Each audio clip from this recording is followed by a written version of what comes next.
بسم اللہ الرحمن الرحیم۔ السلام علیکم ورحمۃ اللہ وبرکاتہ۔ امید کرتا ہوں آپ سب خیریت سے ہوں گے۔ میں ہوں کاشف محمود اور آج کی ویڈیو میں آپ کو اسٹڈی کے حوالے سے ایک بیسک وظیفہ بتانے جا رہا ہوں، اور اس وظیفہ کے بارے میں میرا اپنا تجربہ بھی ہے، بہت سے لوگوں کا تجربہ ہے، اور بیسیکلی پچھلے 5 سال میں وہ وظائف جن وظائف سے لوگوں کو فائدہ ہوا، وہ وظائف اسلامک ہب اور آسام وظیفہ آفیشیل پر اپلوڈ کیے جا رہے ہیں، اور اسلامک ہب آفیشیل پر تو باقاعدہ سیریز سٹارٹ کی گئی ہے۔ ان 40 وظائف کا مجموعہ ہر مسلک کے حل کے لیے سٹارٹ کیا گیا ہے، جن مسائل کے اندر اس وقت دنیا کے سارے لوگ کسی نہ کسی مسئلے میں مبتلا ہیں۔ ان 40 وظائف کو کر لینے سے اللہ رب العزت دنیا آخرت کے سارے مسئلے حل فرما دیں گے۔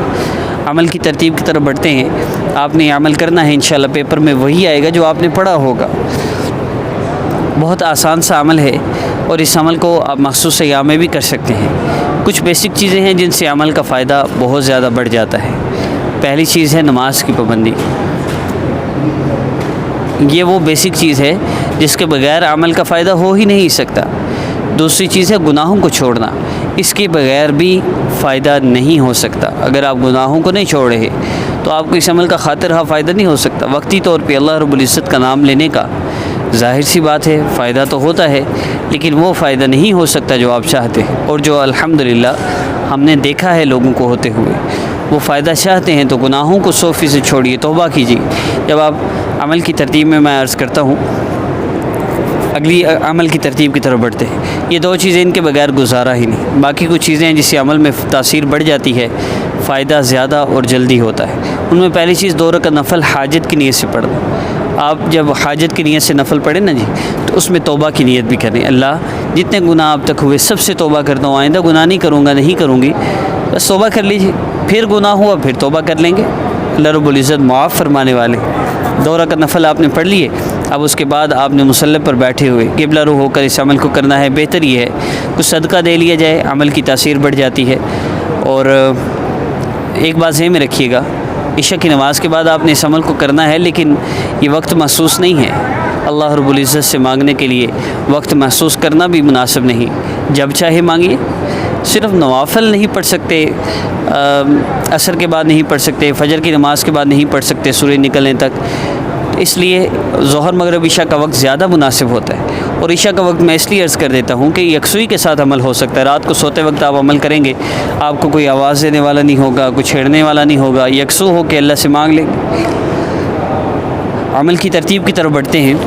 آپ نے رات سوتے وقت عشاء کی نماز سے پہلے عشاء کی نماز کے بعد 2 رکعت نفل حاجت کی نیت سے پڑھ لیے، اب مصلی پر بیٹھے ہوئے، اور اگر آپ بیمار ہیں تو بستر پہ بیٹھ کے بھی کر سکتے ہیں۔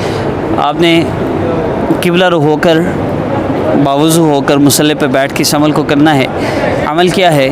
یا علیم یا اللہ جل جلالہ، یا علیم یا اللہ جل جلالہ، یا علیم یا اللہ جل جلالہ، یا علیم یا اللہ جل جلالہ، یا علیم یا اللہ جل جلالہ۔ آپ نے اللہ رب العزت کے اسم مبارک، صفاتی نام اور ذاتی نام، ان دونوں اسماء مبارکہ کا آپ نے ذکر کرنا ہے۔ یا علیم یا اللہ جل جلالہ، جل جلالہ کا اضافہ کیجیے اور لذت لیے، مزے سے پڑھیے۔ اللہ کو جیسے بچہ اپنی ماں کو مشکل میں، تکلیف میں، پریشانی میں، مصیبت میں پکارتا نا، ایسے اللہ کو پکاریے۔ یا علیم یا اللہ جل جلالہ، یا علیم یا اللہ جل جلالہ، یا علیم یا اللہ جل جلالہ۔ 70 ٹائمز آپ نے اس کو پڑھنا ہے۔ اس کے بعد آپ نے 3 مرتبہ درود ابراہیمی پڑھنا ہے۔